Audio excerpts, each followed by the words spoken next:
Good morning, lovely people. How are you all today? I hope you're well. Welcome to Sunday on the sofa. I've hit a bit of a wall, so I'm just going to try and have a nice, quiet, slow day. I think it's going to be a paperwork day today. There's never quite a day off. But yeah, I definitely want to have a slightly more chilled day. We're just at that really busy time of year, aren't we, with the garden.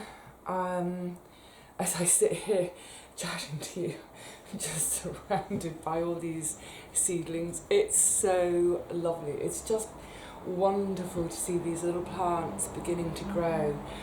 And when I look at them, I'm sort of thinking ahead and I'm picturing them in the garden in the height of summer. Can't wait. So yeah, it's been crazy busy. I've said this a couple of times already, but I don't know where this year's gone. We're right near the end of April, and what have I done? What was I doing in March? What was I doing in February?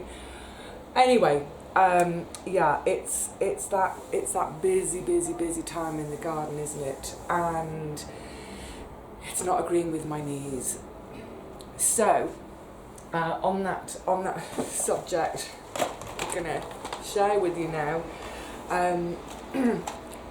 I've got the window open and the traffic's quite noisy, isn't it? Is that bothering everyone? Do you know what? Give me a second. I think I'm going to shut the window. I'm a bit amazed about how much traffic there is still. Anyway, yes, this, and you can see behind me, I've got my screen out because I'm really, really missing sport. It's weird. So I'm going to reflect in a minute about how I'm managing and coping with all this change, this new life we have, and generally speaking, okay. But I'm really, really, really missing sport, and it's kind of surprised me. You know, I've talked on the sofa with you guys before about how much I enjoy sport, how much I love sport. And there are certain events in the year, specifically Wimbledon, where, as far as I'm concerned, everything is on hold so that I can watch Wimbledon each year. So obviously I know that I really like sport, but what surprises me is I don't think I've ever really realised just what a huge part of my life it is. It's bizarre.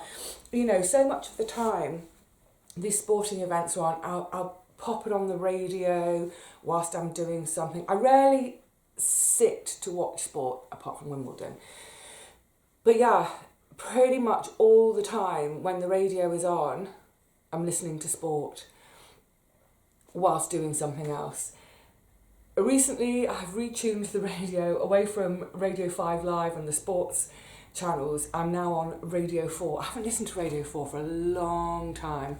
Really enjoying that. Excuse me, I need a bit of a blow. I don't know if I've got a little bit of allergy, if there's a lot of pollen at the moment, but I'm finding I've got a bit of a streaming nose, so excuse me. That's real life. Yes, so missing my sport massively. Oh, just to say about the Wimbledon thing, this is so lovely. I think at the moment, I'm going to speak about this as well. I've made myself a little list of things to remember that I want to talk to you about. But I think in general at the moment, I think a lot of us are reaching out to our friends online in whatever way more than we normally would. And I had a lovely message on my Facebook, my private Facebook page, about 2 or 3 weeks ago from a lass that used to work for me when I was running the bookshop. And she was an American girl. She was working over here. She went back to America and we kind of just lost touch. You know, these things happen, don't they? I'm quite good at staying in touch with friends from the past. I've got friends going back right back to school that I'm still in touch with. But yeah, we'd lost touch, and completely out of the blue, she messaged me. And the reason was she'd seen on the news that Wimbledon was cancelled this year, and it just triggered a memory in her of literally every year I take 2 weeks off work. It wasn't actually possible with nursing. I could never get those full 2 weeks off, but I had a week off. But yeah, historically, I've always taken 2 weeks off. Last week of June, first week of July, although it's shifted now, hasn't it? Purely to ignore the rest of the world and focus solely on Wimbledon. So yeah, I thought that was so sweet. Firstly, it was great to have that to reconnect. Secondly, I thought it was funny that was her trigger for thinking of me, you know, hearing the word Wimbledon, and immediately her thought was, yeah, Vivi always took 2 weeks off work. Can't get any sense out of her during Wimbledon fortnight. Lovely. So, in the absence of sport, and the reason the screen's back is my fantastic, why was that a crunch? Can you see what it is? It's my 2-volume, how many discs? 5 discs. It's the London Olympics. What does the box say? There's over 7 hours of highlights. Yay! So I've been spoiling myself. When I come back from the garden, because my knees are so screwed up, if I've been filming in the garden, when I come home, the first thing I do, I go straight to the computer, start doing my editing and rendering and all that business, and generally I'll be on the computer for about 4 hours doing all that. The days when I'm not filming and I'm coming back from the garden, generally when I'm not filming, it's because I'm just digging. I'm coming back, lying on the sofa, legs up a little bit, and I'm treating myself to an hour at a time of the London Olympics all over again. It's wonderful. I've just finished watching the opening ceremony. Absolutely glorious. What was his name? Danny Boyle. I was going to say Danny Baker, not Danny Baker. Danny Boyle, who choreographed, is that the right word? He directed the opening ceremony. I don't know if any of you saw it, or those of you who saw it, I'm sure you remember that wonderful one. Oh my goodness, I could be back there right now. That amazing sort of English idyll that was created in the middle of the stadium. The grass, the rural life, the fields, the agriculture, and then it gradually changed with the Industrial Revolution, and it all went dark and smoky and clang, clang. It was absolutely phenomenal. Anyway, so how fantastic.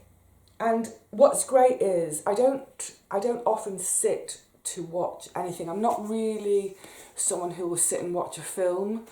I just don't get the time, or I don't want to make the time. I don't want to spend 2 hours just sitting watching a film. But what's great about this is, of course, I can dip in and out. That's fab. Oh, talking of films though, I did watch one the other day. Some of you are going to be cross with me in a minute for what I'm going to say. Over the Easter weekend, I just had another thought. I was going to say something else then. Doesn't matter.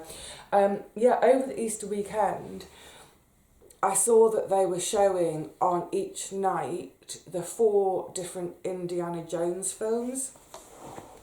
I've never watched them. I've never seen them. So I saw on that Good Friday, I saw the first one, what's it called? Lost Ark, Raiders of the Lost Ark. So I thought, okay, I'll watch it. You know, it's kind of, they're legendary, aren't they? What a crock. What an absolute crock. There's 2 hours I'll never get back. Oh my goodness. Yeah, it didn't do it for me. It was way too simple, and yeah, it was yeah, it was too simple. Let's just say that. So yeah, I didn't bother watching all of the others. Got me DVDs instead. I've just seen the price tag and it's reminding me, because I bought these about, it's before Christmas. It was way before Christmas, because I thought over Christmas I'd get to sit and watch it, but I didn't. £3. It's quite a lot for my. This is in a charity shop. It's in the RSPCA shop, so I'm supporting the animals.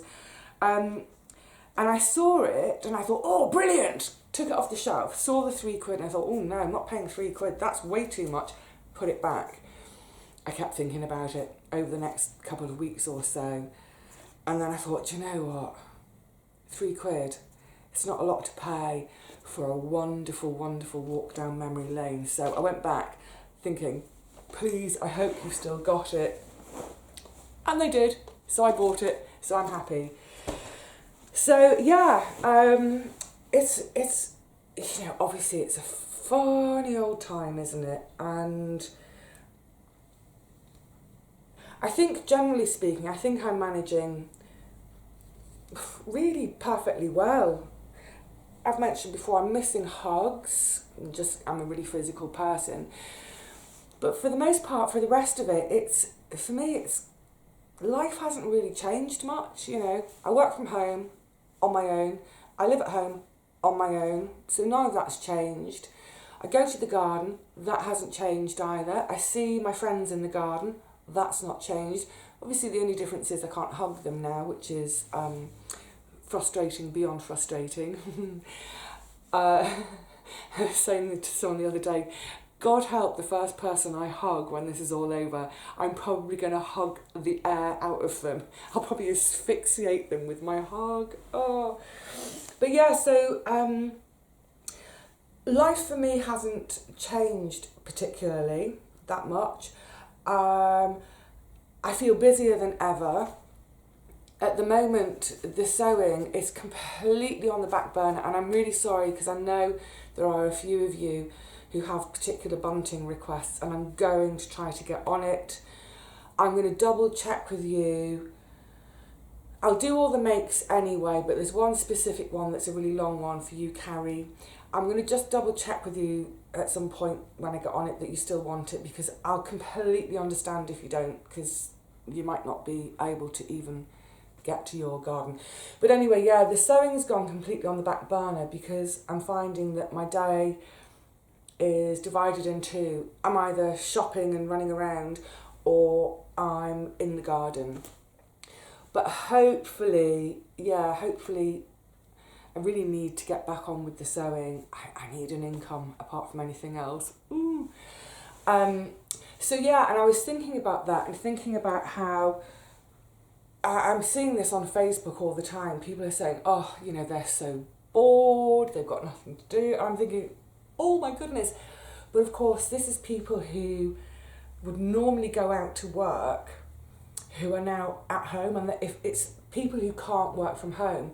So they're at home, they're on this furloughed wages, so, you know, financially it's not too big of a deal. Obviously it's a bit of a pay cut, but they're still, you know, plenty well paid in order to meet their bills, their shopping, that sort of thing. So for these friends of mine, it's like one great big holiday. I'm kind of jealous in a way. I find I'm having to work double the hours for a quarter of the pay at the moment. But yeah, so loads of them, it's like I say, it's like they're on holiday. And sort of people keep suggesting to me, either, you know, when I see them face to face talking, or they'll send me links of, you know, virtual tours of the museums. Brilliant, fascinating. I haven't got time. I haven't got time to go to the museum. You know, if lockdown wasn't happening, I wouldn't be today off up to town to go to the museums. Haven't got time, need to get on with the accounts today. Yeah, so obviously there's all this wonderful stuff online with virtual museum tours. I think someone was mentioning the other day, Andrew Lloyd Webber has been making some of his musicals available for free online. Fantastic. So much going on. Brilliant. to be honest, I find it all a bit overwhelming. It's almost like there's too much. I just can't cope. I haven't got time. So I'm sort of ignoring all that. But I think it is great if, for those who, you know, they're used to going out to work, they're used to being in a workplace where they're surrounded by people, they're chatting to people all day at work, and then they suddenly find themselves on their own, at home, nothing to do. I can empathise that must be quite a shock to the system. I'm grateful for the fact that that's my life anyway, and it doesn't bother me. But I realise I'm lucky for that. I'm lucky that it doesn't bother me to be on my own. I do think for a lot of people it's probably really, really, really hard. Probably for some people excruciatingly hard. Ay caramba. Not only are there all these free things happening online with museum tours and etc, etc. I mean, there's tons of stuff. But what I'm finding as well, I don't know about you all, but suddenly everybody wants way more contact than normal. So, for example, with my family, you know, I check in with them, say, once a month. Quick phone call. How are you doing? Fine. We see each other on Facebook a bit, so we all know, you know, vaguely what we're all up to. But suddenly everyone wants to speak every day. A video conference every day. I'm like, no, I'm still working. Have you got the point yet? Yeah. I shouldn't have got so excited. It's just that to me is kind of odd. Like I said, I don't know, it's probably all that part of that thing of people not used to being at home and scrabbling around for something to do. So I'm not kind of taking part in much of that. Of course, you know, I speak to my sister on the phone, and with my mum, I am checking with my mum way more than I normally would. We're very self-contained people, you know, we don't bother each other. We have a catch-up once a month, that's it. But I am having more contact with her because I know that this is particularly hard for her because she's such a gregarious person. She's out all the time. She's, you know, she does a ton of voluntary stuff. She does a ton of socialising. My God, she has way more of a social life than me.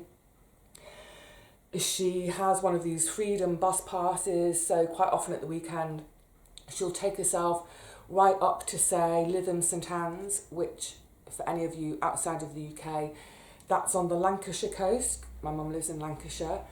It's on the Lancashire coast, it's a little seaside town, but there's a fantastic sort of long coastal walk. It's a paved coastal walk. So she'll quite often get the bus all the way up there on the weekend, do a 3, 4, even 5 mile walk down the coast, pick up another bus to come home, or she goes off up to the Lake District and meets with her friends up there. So yeah, so she's a really active, social person.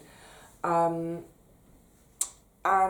you know, I was really worried about how she would cope because although she lives on her own and she's lived on her own for ages, she's not at home on her own much. She's usually out and about gadding with some folk. Anyway, so I'm in contact with her a bit more than usual. She is bored out of her mind.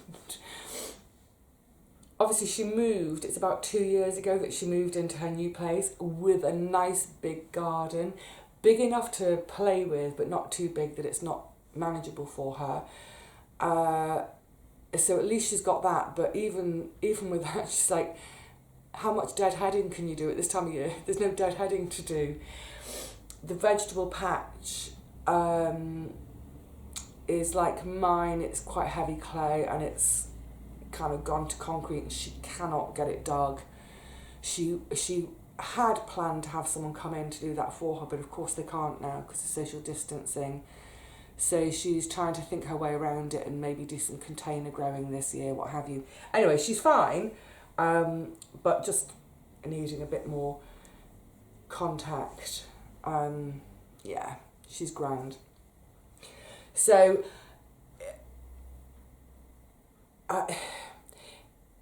it's a tricky one.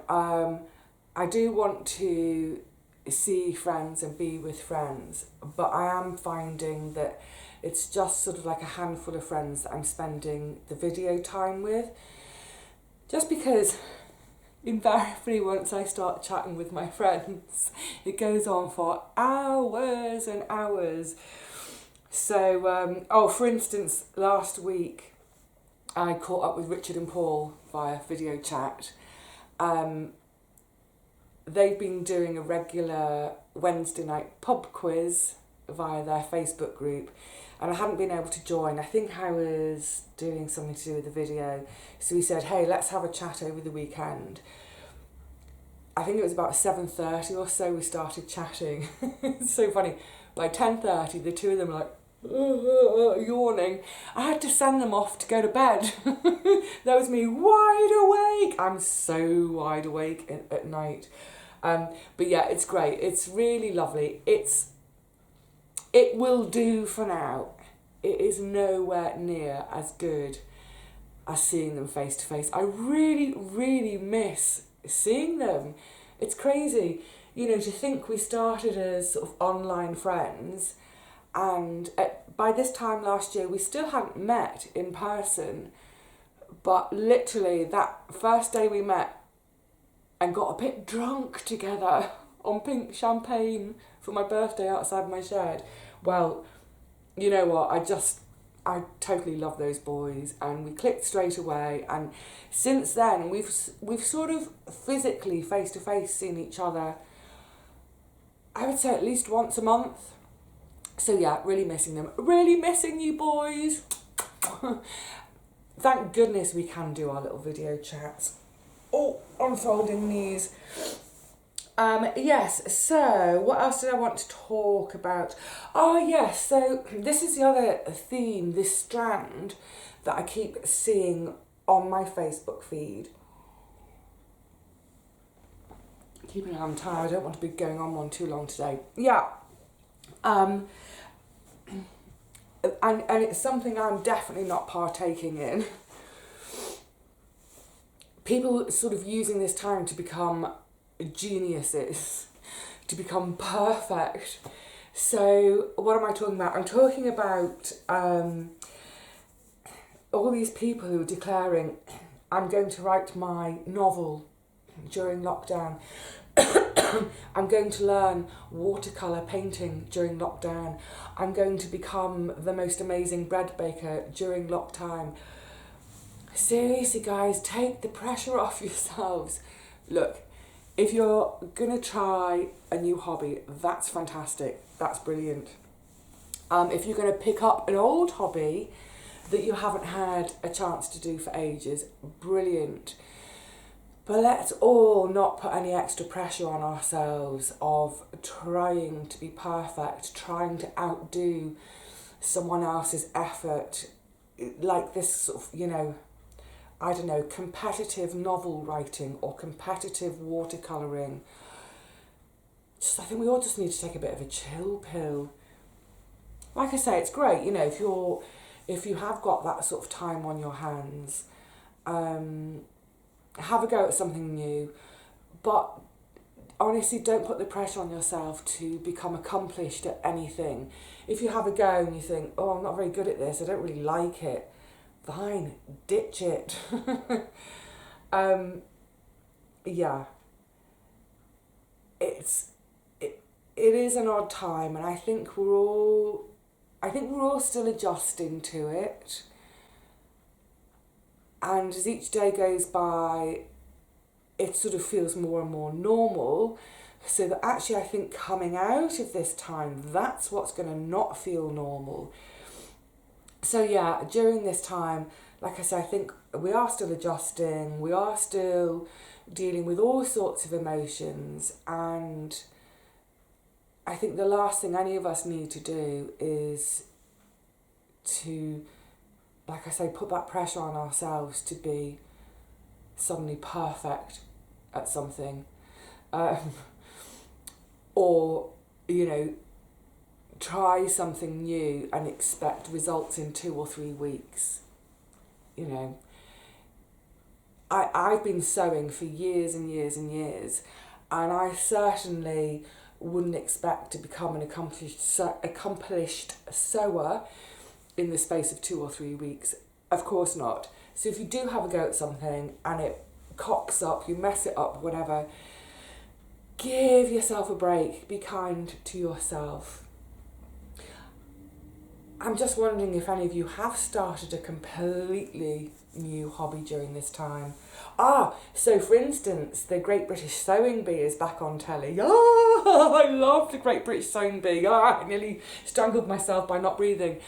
I really love it. So I'm wondering if some of you are inspired to have a go at sewing in terms of making your own clothes. Great.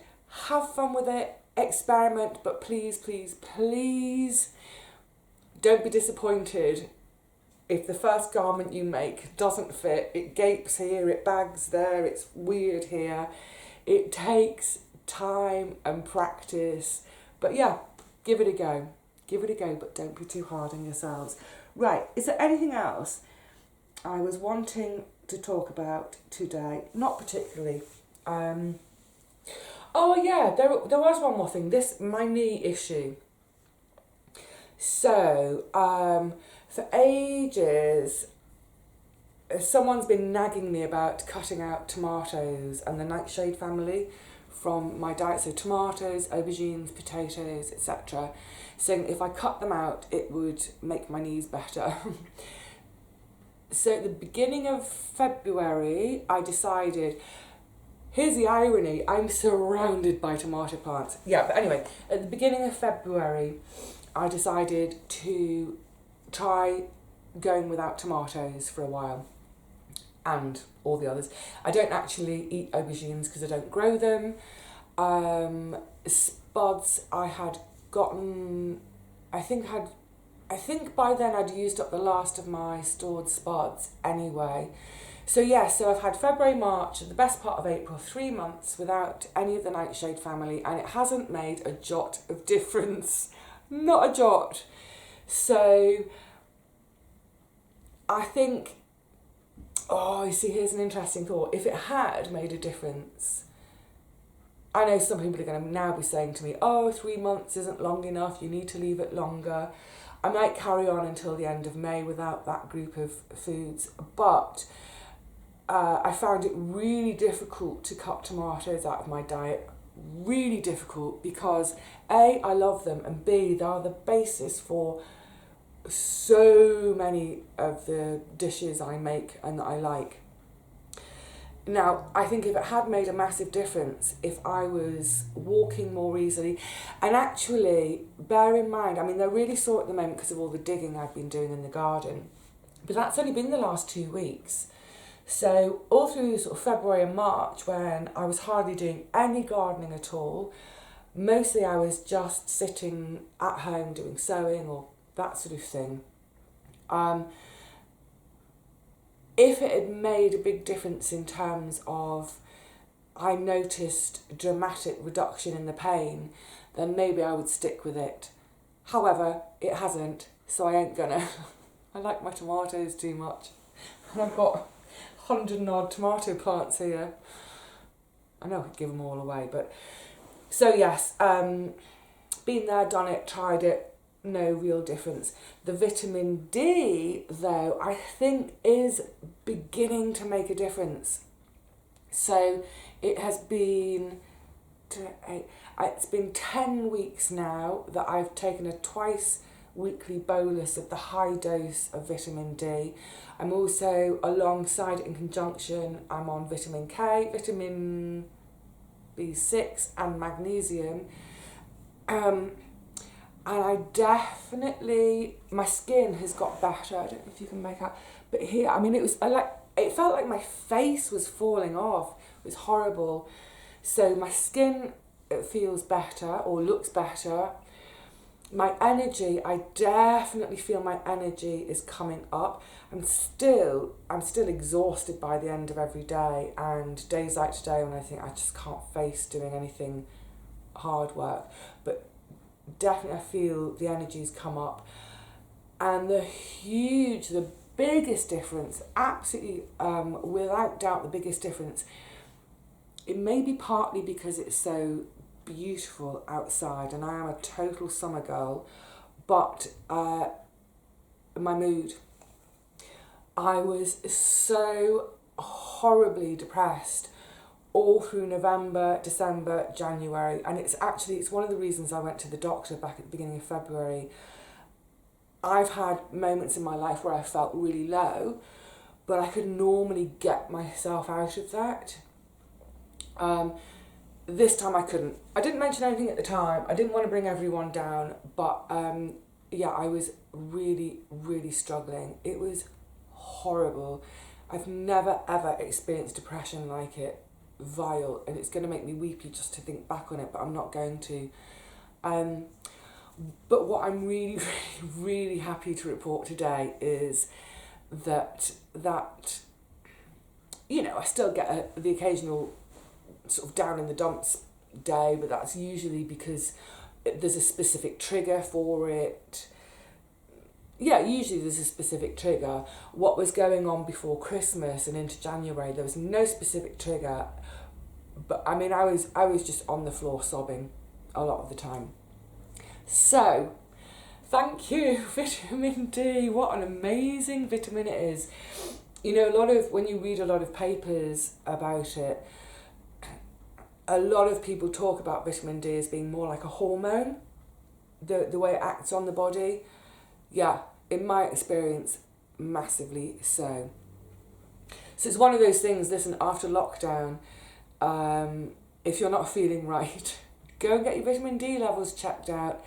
Such a simple thing and a relatively easy thing to put right. It's a thing you can put right easily, but it takes time to put it right. But I'm really, really, really happy to say that I seem finally to be turning a corner with it, which is fantastic. Yay! So, I think I'm just going to have stretchy here today.